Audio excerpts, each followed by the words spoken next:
And welcome to this edition of the Big Blue in the Bronx podcast, sponsored by AllToDoWithGaming.com. Save up to 30% off in your entire order with the promo code BIGBLUE30. Alex Ivers back again. Last episode of 2020, which I'm very excited about.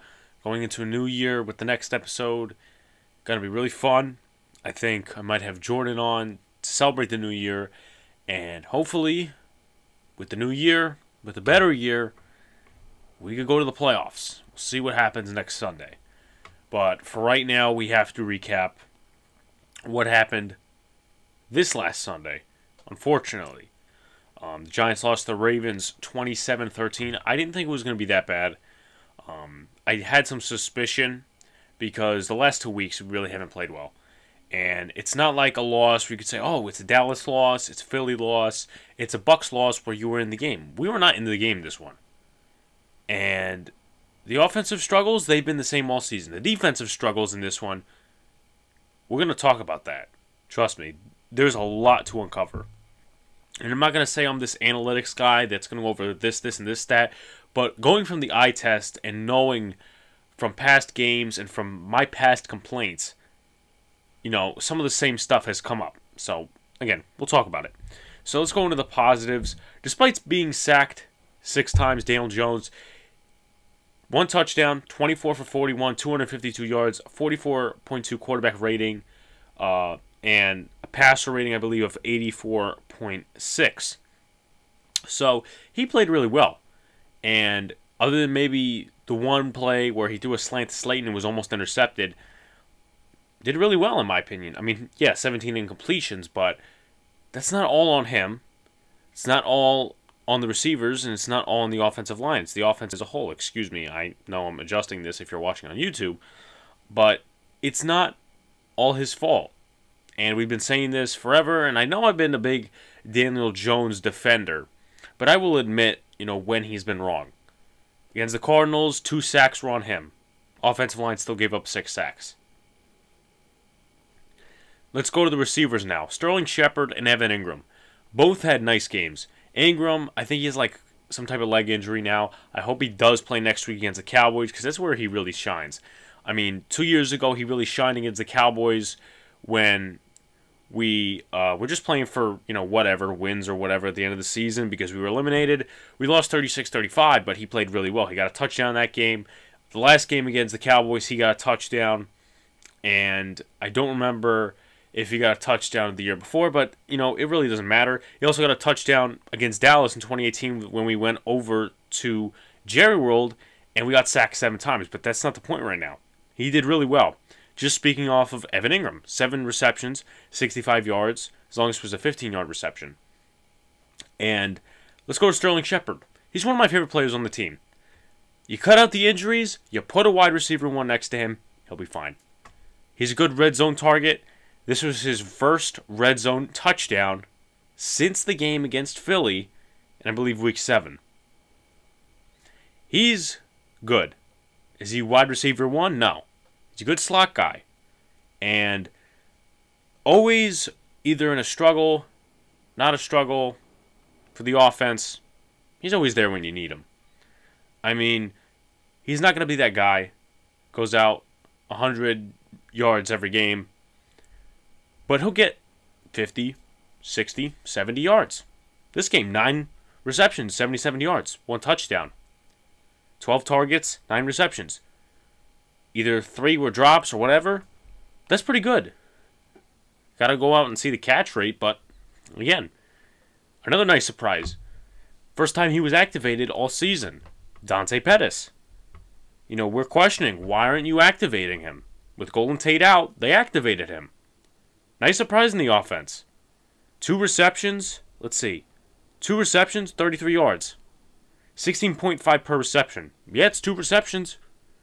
But on that one play where Jones was rolling out of the pocket, and he just makes the throw to the sideline to Pettis. And people were talking, you know, it's going to be a next year thing.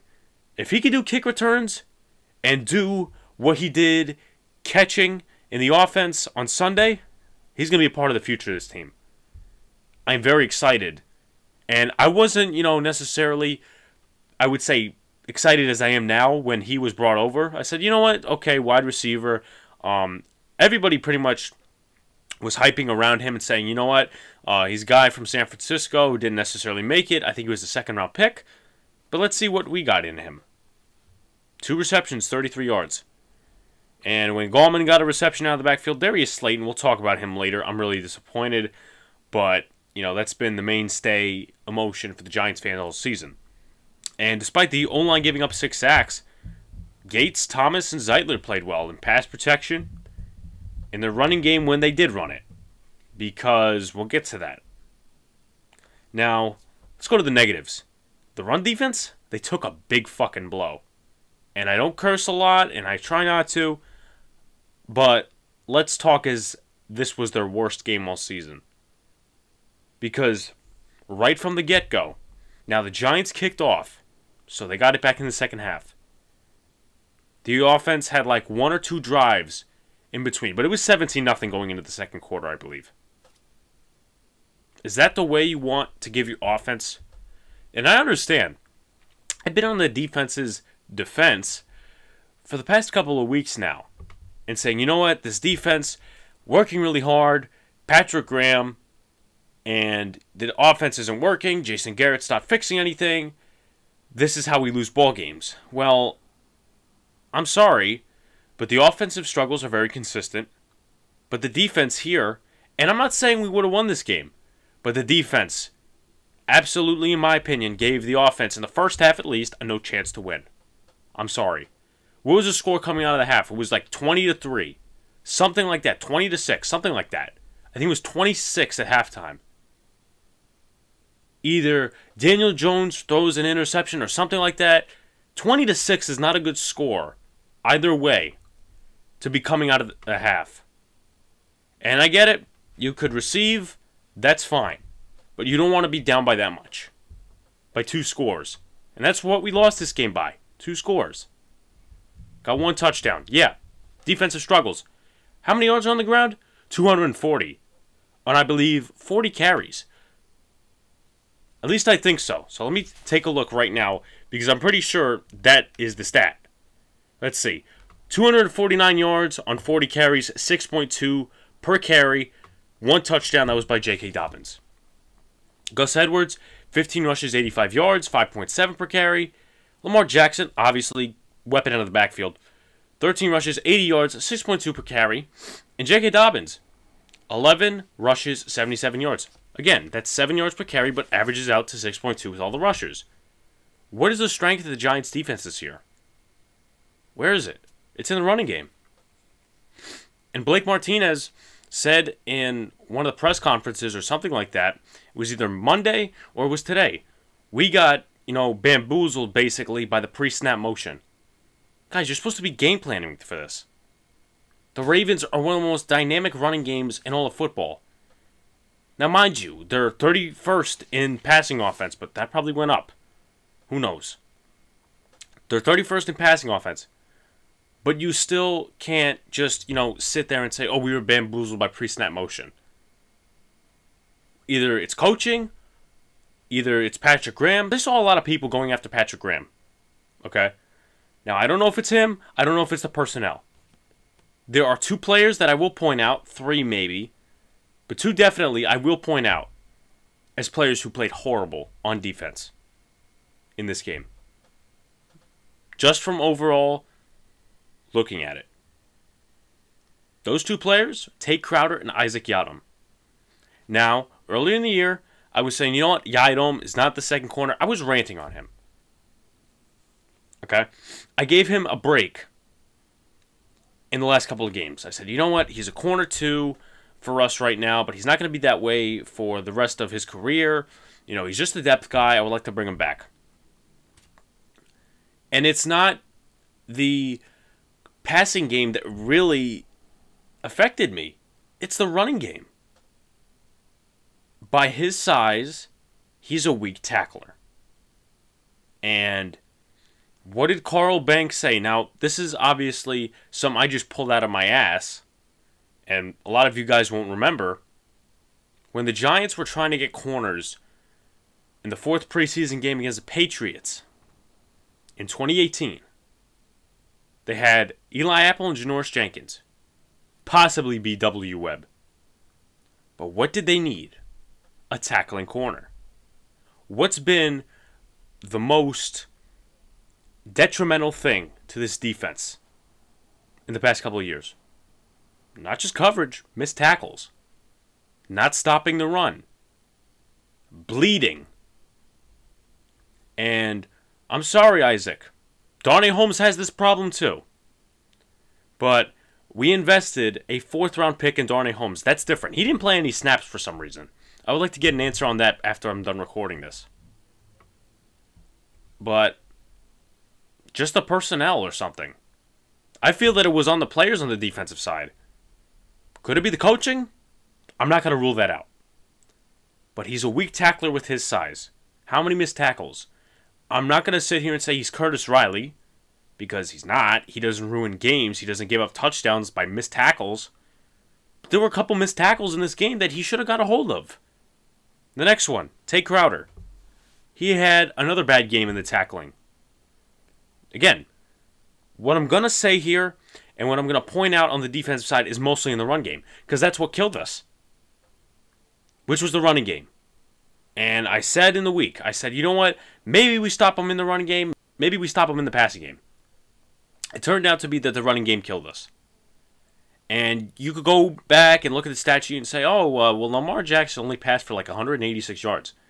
Well, Mark Andrews got 77 yards. Okay.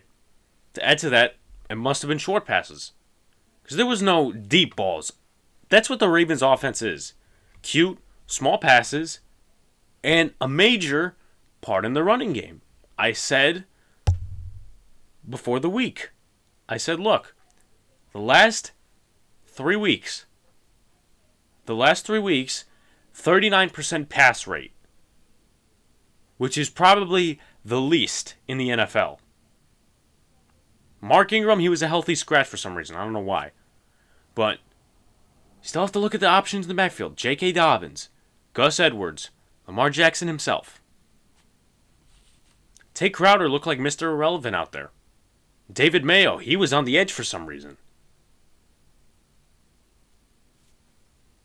This has to be fixed. And if the Giants, and I know Joe Judge, he came out with something, talked to his players after they returned from Baltimore and said, look, we're going to focus on the Cowboys, not the playoffs. I think that's a good way about things. I really do. Do I want to go to the playoffs? Yeah, sure. But player development is better. And you could say, well, you know what? You were all against people saying that they wanted draft picks. Because it's not about drafting yet. It's about player development. What good is a draft pick if the rest of your team's not good? If Tate Crowder doesn't progress. If Matt Parrott doesn't progress, who had a really bad game. If these players don't progress, and then you add like something like a wide receiver or an offensive lineman or a defensive end, how good is the team? It's all about progression. Nobody's bringing this up. It's not about progression to these people. It's about draft picks. That's what they're going to tell you. Draft picks, draft picks, draft picks. For the guys that don't want to go to the playoffs. If I was on the side of, Giants should just play to win. If Washington, goes, to the playoffs and they win, it's about player progression. And that's the side I'm on. But if the Giants make the playoffs, I won't be disappointed. Because, hey, our division's crappy, and we're going to be there. And for the first time since 2016, even though it would be the worst record in history for a playoff team, we're going to the playoffs. And it's bragging rights, too. Because right now, if we were to make the playoffs, Tom Brady would be facing us. We'd be hosting them, actually. Which really doesn't make a lot of sense, but they're a wild card team. Saints have already probably won that division. O-line gave up 6 sacks. And going back to the tackling aspect of things, Logan Ryan was not very good. Cop Pizzle pointed it out, and I'm going to be honest, he's not a guy that watches film, but you could just see that nobody was tackling really well. I mean, Dalvin Tomlinson, Dexter Lawrence, those guys try. Trust me, I'm not going to, let them off the hook, but they tried. Another thing is no pressure, but we're going to get to that. O-line gave up 6 sacks. Here's the 4 that were the outliers. Shane Lemieux, Cam Fleming, another one being Matt Parrott and Dion Lewis. Now, Dion Lewis, it was 1 sack, But he also had pressure coming from Cameron Fleming's side. And what Cameron Fleming didn't do, and Bobby Skinner references in his video, he had 2 guys. I think it was 7 guys blocking or 6 guys blocking and 7 guys. They had 1 more rushing. And those 2 extra rushers, they were on Fleming's side. What did Fleming do? He didn't block 1. He didn't block the inside guy. He didn't block the outside guy. He blocked neither. So it's double on block guys coming to him. Not to mention, Dion Lewis gives up the pressure from the interior, it looks like, to whoever number 49 was. I think it was Tyus Bowser. I'm not sure. And Daniel Jones gets sacked. Shane Lemieux, he keeps struggling. We're going to talk about that at the end because that's a part of the Will Hernandez topic that you guys see on the screen here. We're going to talk about that at the end. So, and I understand that this O-line's progressing, but you have to pay attention here. When I was talking about defense and preparing, the offense should do the same. First in blitz rate. Top 10 in pressure percentage. Wink Martindale is smart. He knows this is a very immature offensive line. He knows that. So you think he's not going to come at you? The Ravens play the Bengals next week. Do you think that for any reason he won't be attacking their offensive line? So I think this either was bad coaching or bad execution on the players as a whole. Drop passes by Austin Mack and Darius Slayton. Austin Mack is kind of expected. I'm not going to say, oh, he's going to be a star, because he's an undrafted free agent at Ohio State. I'm not expecting anything big. But that 3rd and 4 pass, you got to have that, bud. You got to have that in your chest. And then one of the drops by Darius Slayton. Speaking of him right now, I'm going to just, either if this was supposed to be my points to make, or whatever. He's been a disappointment. And I said coming into this year, do not expect him to be this number 1 wide receiver like Antonio Brown or this late round, going to be a wide receiver like Devontae Adams. Don't expect him to be that because you're going to build all this hype and then it's going to come crashing down and you'll be disappointed. But, the Giants had the same set of receivers last year, rotating in and out. We complained so much that the offense didn't get enough snaps together. Barkley, Shepard, Ingram, Slayton, Tate. But now that Slayton's on the field, where is he? Ingram stepped up this game. I mean, Ingram has had a decent last couple of games. I'm not going to say that he's always been there. No, because he fumbles, he drops passes, he makes interceptions happen. I'm not keen on Ingram. But Slayton has to step up. Yes, he's had 2 over 100-yard games. The first game against the Steelers, against Steven Nelson. And then week 5 against the Dallas Cowboys. Now, if he can step up and get another 100 yards against the Dallas Cowboys, say no more, I'll be happy. But, see, the thing is with these Gettleman draft picks, for some reason, they shine in their first year and really struggle in their second. Want a couple examples besides Slayton? Sure. Will Hernandez? Another one being Julian Love? Couple more there are. B.J. Hill in his second year. Lorenzo Carter. I'm just saying it right now. And I'm a big Gettleman guy to keep him. And I said this before. I said if he gets fired, I'll trust this organization and what they do. But Slayton has to step up. We can't be making these excuses no more of, Jason Garrett's not involving him in the offense. For some reason he's been out of touch. Blah, blah, blah, blah, blah, blah. Listen, I have not been keen on Jason Garrett this whole season, right? Conservative. But you gotta look. He had 2 catches this game out of 8 targets. I'm pretty sure not all that is on Daniel Jones. Next one, no pressure. I mean, there was pressure, but it was zone most of the time, and there were no sacks. When was the last time they didn't get a sack, Alex? I'll tell you right now. First game in 392 days that they didn't get a sack or hit the QB and get a sack, as I should say. The last game was the Packers game. They barely brung pressure. And we had a less dominant pass rush and a less talented defense. We had Bradbury back. Hell, we had Holmes back. But he didn't play for some reason. 0 snaps. I didn't see him at all. Xavier McKinney was playing. But there's no pressure. And if you're going to go in with a defensive game plan, in my opinion, we'll talk about this on Friday. If you're going to go in with a defensive game plan against the Dallas Cowboys, their offensive line is the number one striking point. The number one target. Sure, CeeDee Lamb needs to be covered better. Sure, lock down Amari Cooper. Sure, keep an eye out for Michael Gallup. Sure, stop the run with Ezekiel Elliott. But they only have 1 to 2 starters on that offensive line. Brandon Knight, undrafted left tackle. Terrence Steele, the right tackle. Tyler Bidish, the center. And if it's not Bidish, which I think he's on IR or whatever, Joe Looney's the center. Are they starters? No. So I think now that you have Bradbury back, you should be going a little bit more into man.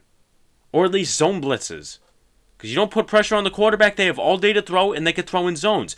And it's fine if you think zones are the answer. Look at the last 2 games and 2 key plays.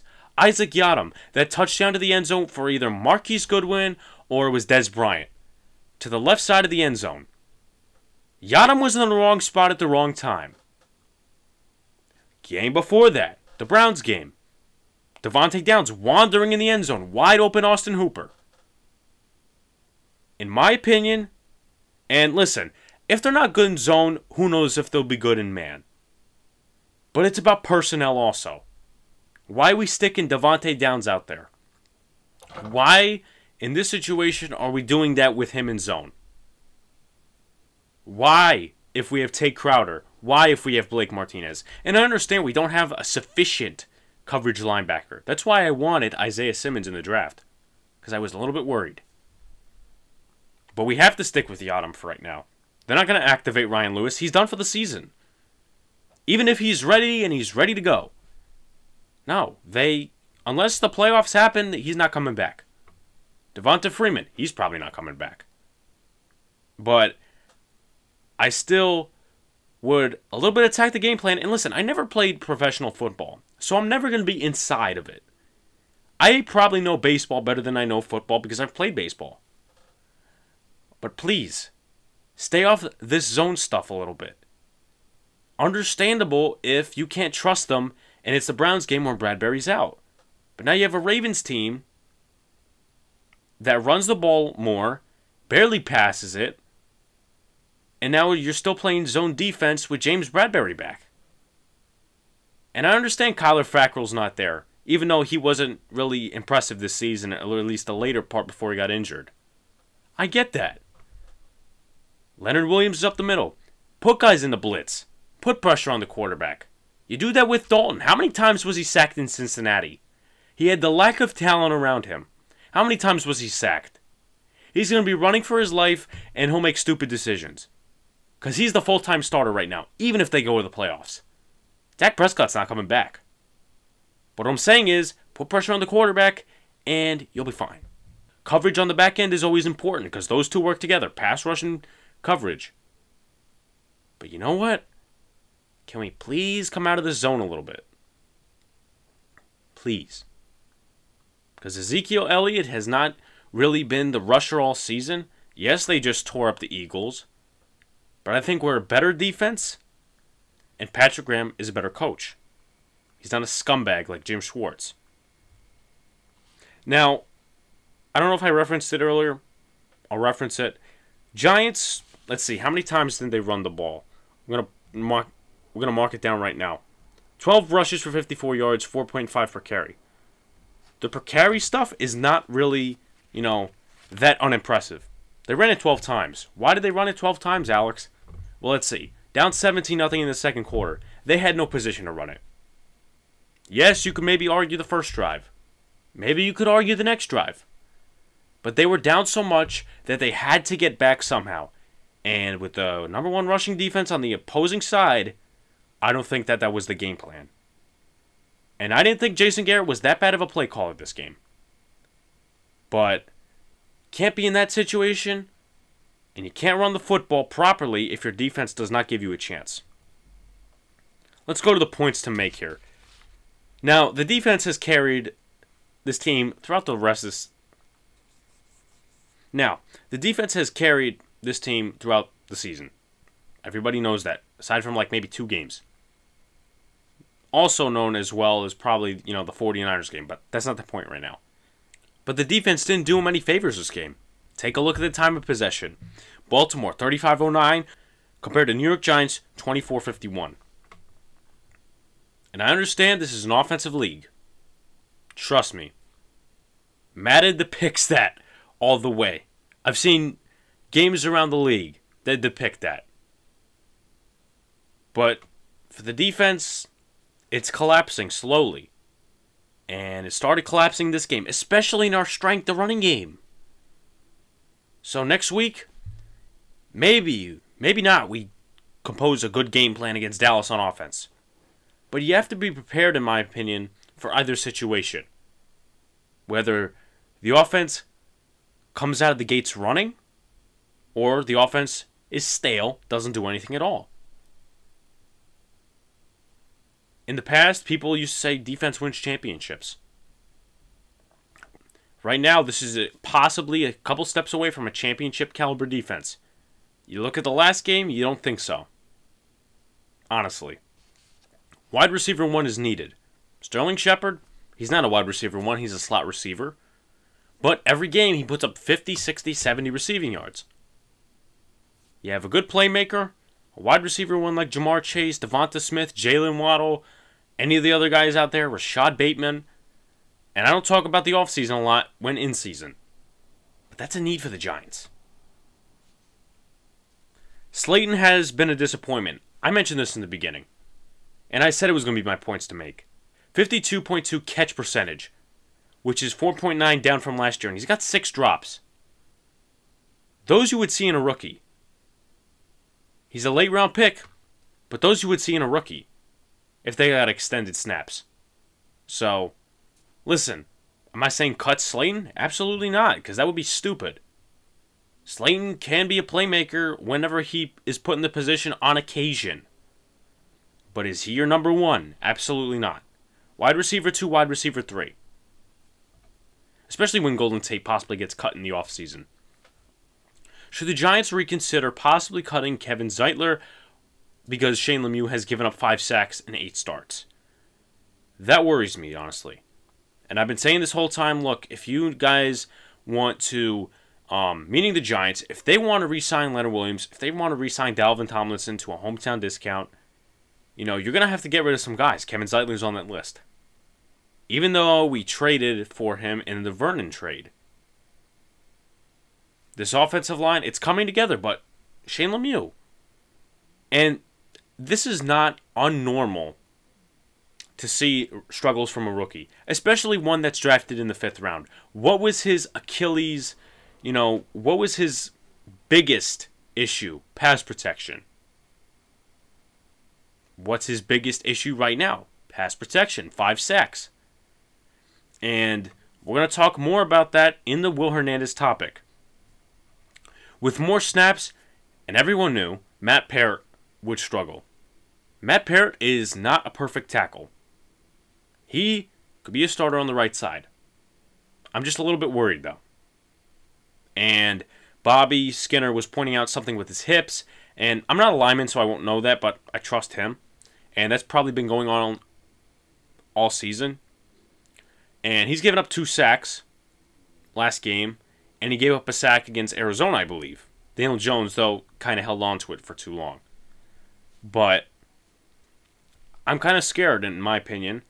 And listen, the more snaps he played, as I just said, the more snaps he plays, he's going to struggle. Because he gets more time on the field, he faces more dominant rushers. But I don't want it to be this thing where we go into next season, and he's still not efficiently ready at the right tackle position, and we have to re-sign somebody like a Cam Fleming. We have to, go out and draft, a late-round tackle. We have to maybe keep Nate Solder for another year. I just don't want it to be that situation. I have confidence in this coaching staff. I really do. But we have to have a positive going into next year.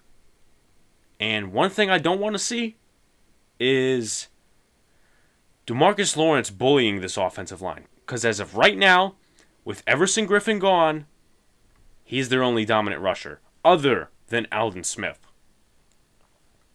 In order for the Giants to get a pass rusher, they need a cornerback too.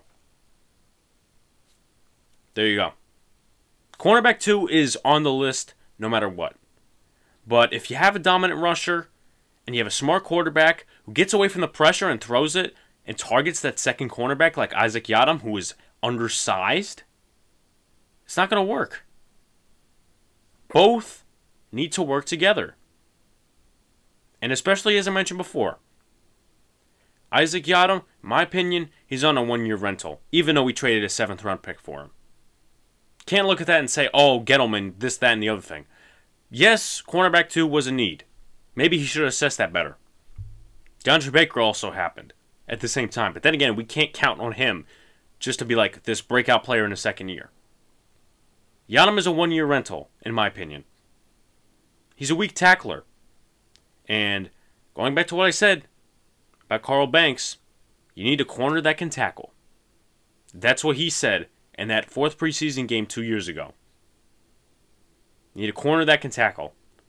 And unfortunately, I don't know if it's muscle, strength, or whatever, he's very weak in the tackling game. Because you always see him going for the bottom half of the legs. You don't see him going for the chest or the waist. But, as I said, the back end's not going to work if the front end doesn't work. The front end's not going to work if the back end doesn't work. Because you could have this monstrous pass rush. The other offense can game plan, hey, let's just get the ball out quicker. See what happens. Whichever way you see it, an upgrade at linebacker is very plausible. And I've determined this. David Mayo, he shouldn't be playing edge. I think that's very stupid. Because he can't get to the passer. He's an inside linebacker. Why is he playing edge? And I understand, we're all compromised at this edge rusher position. I just don't feel it's needed. And Tay Crowder, okay, he's got his rookie struggles. Also to note that this is his first or second year adapting to the linebacker position. And I didn't have high expectations for him coming into this year. I said special teams. TJ Brunson hasn't played a snap. Probably won't be playing a snap, in my opinion. That's why I didn't have high expectations for Crowder. Because he was transitioning the linebacker position from the running back position, and he's going into the NFL a step ahead. And he was drafted at Mr. Irrelevant. But you can't go into next year with Tay Crowder, in my opinion, as your starting linebacker. Or as your second starting linebacker. I think they need an upgraded linebacker. Whether you address it in free agency, whether you address it in the draft with Micah Parsons or someone else that can play linebacker, I don't know. But definitely recognizing from this game a linebacker upgrade is definitely needed. Now let's go into the analytics. Only one new one, but obviously ranks go up and down. Leonard Williams is 8th among defensive tackles in run-stop win rate. Andrew Thomas still ranks 9th among offensive tackles in run-block win rate. Will Hernandez still ranks 3rd among offensive guards in run-block win rate. Giants are 32nd in pass rush win rate. Giants are 19th in run-stop win rate. Giants are 31st in pass block win rate. And the Giants are 14th in run-block win rate. So let's go to the Will Hernandez topic, which is the final topic of 2020. I saw, and this has been an absolute debate for weeks. This beat reporter, it's like the newspaper podcast or something like that this guy has, and I think he's part of the beat media as well. And he said, Shane Lemieux to the coaches is better than Will Hernandez because he is a part of what they want to do. In the running game, in the passing game, whatever. So, let me put my thoughts into this as well. I think that a lot of people just say Shane Lemieux is better than Will Hernandez by just sticking to the beat media and just, carving their own thoughts out of that while actually not doing a lot of research. Shane Lemieux has given up 5 sacks and 8 starts this year. That's pretty bad. he's struggling a whole lot. Pass protection is the worst with him. And you guys can sit here and say, you know what, this, that, and the other thing. You can provide your own thoughts. Listen, I don't have a problem with people arguing with me as long as they have their evidence. But in my opinion, Will Hernandez is the better left guard. And everybody knew. Shane Lemieux, he's going to struggle at some point, which is normal. But tell me one thing that Shane Lemieux is better at than Will Hernandez. Yes, you could say, the running game on some plays. Will Hernandez, you want to stick to analytics? He ranks third among offensive guards in run block win rate, behind Ben Powers of the Ravens and Quentin Nelson of the Colts. Those are two pretty good offensive guards. Quentin Nelson being one of the best in the league in both categories. Hernandez, he hasn't given up a sack in 2 years. To my standards, or at least, to my note checking. Okay, he hasn't given up a sack in 2 years. And I think this carved opinion comes from the fact that the Giants are very disappointed in Will Hernandez. I think they are. Because his first year, he was decent. He had his rookie struggles, but he was a good guard. People were projecting Pro Bowl, this, that, the other thing. He's going to make a Pro Bowl. He's going to be part of this team when they win a Super Bowl. The second year, not so well. Now, mind you, he didn't necessarily give up any sacks, I don't think, or he might have given up 3. I don't know if it was 0 or 3, I don't know. His blocking in the run game took a major hit, and Giants fans were totally disappointed in him. Totally. Very disappointed. Shane Lemieux comes in. Once he starts, Giants fans are on his train. And listen, may the best starting left guard be the starting left guard for the future. But I think, in my carved opinion, a lot of Giants fans are still pissed off at Will Hernandez. And some teams accept it, some teams don't. When it comes to fan bases and when it comes to teams. Just like Daniel Jones and Will Hernandez. Both are high picks, considerably. Because the NFL draft is 7 rounds.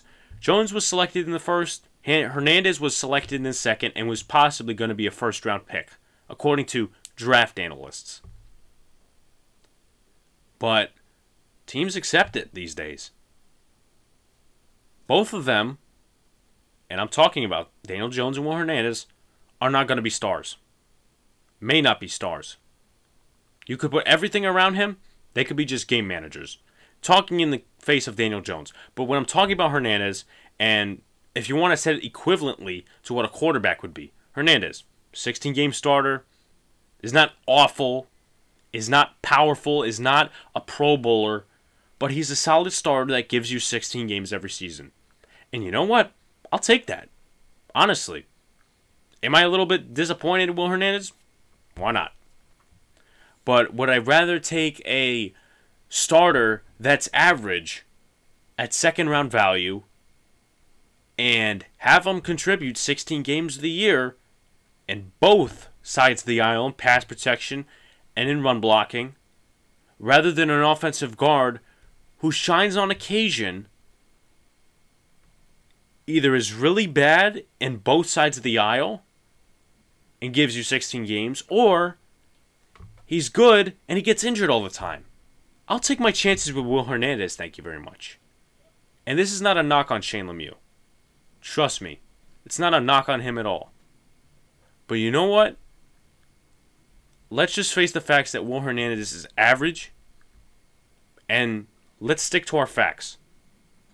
You have facts? You guys say that Shane Lemieux is better than Will Hernandez by any spin of the circle? Back your argument up with evidence. I think Will Hernandez is better. Put Shane Lemieux at right guard? Why not? Either of them at guard? If Lemieux progresses, sure. I think both should be a part of the future. But if the Giants were to really expect this thing, and I'm talking to the coaching staff because I know Gettleman drafted Hernandez, he wouldn't want to get rid of him, and they say, you know what, we can upgrade at guard, and they draft over Hernandez, Hernandez is cut, and I don't think the coaching staff would do this, just say if they did, and they put another guard in there, and he struggles immensely, and then the next year he's average, it's going to be a mistake all over again. So that's my thoughts on the Will Hernandez topic. So thank you guys for supporting. Last episode of the new year should be out tonight. I'm recording this around the time that the next game should actually be starting. So it's either going to be disappointment or it's either going to be happiness because they get to 500 or they go to 1-3. But anyway, thank you guys for supporting. The podcast platforms are below: Spotify, Podbean, Apple Podcasts, Google Podcasts, Amazon Music, iHeartRadio, CastBox, and Overcast. Subscribe to our YouTube channel. I do occasional videos, podcast episodes also on there as well if you don't have any of the platforms. Turn the notifications button on so you get notified every time I make a video, and you can join the conversation. Would always love the interaction. I reply to everything on YouTube. Also, if you want updates, my thoughts, Instagram and Twitter. I'm mostly active on Twitter. Thank you guys, and Happy New Year, Happy Holidays, and I'll see you in 2021.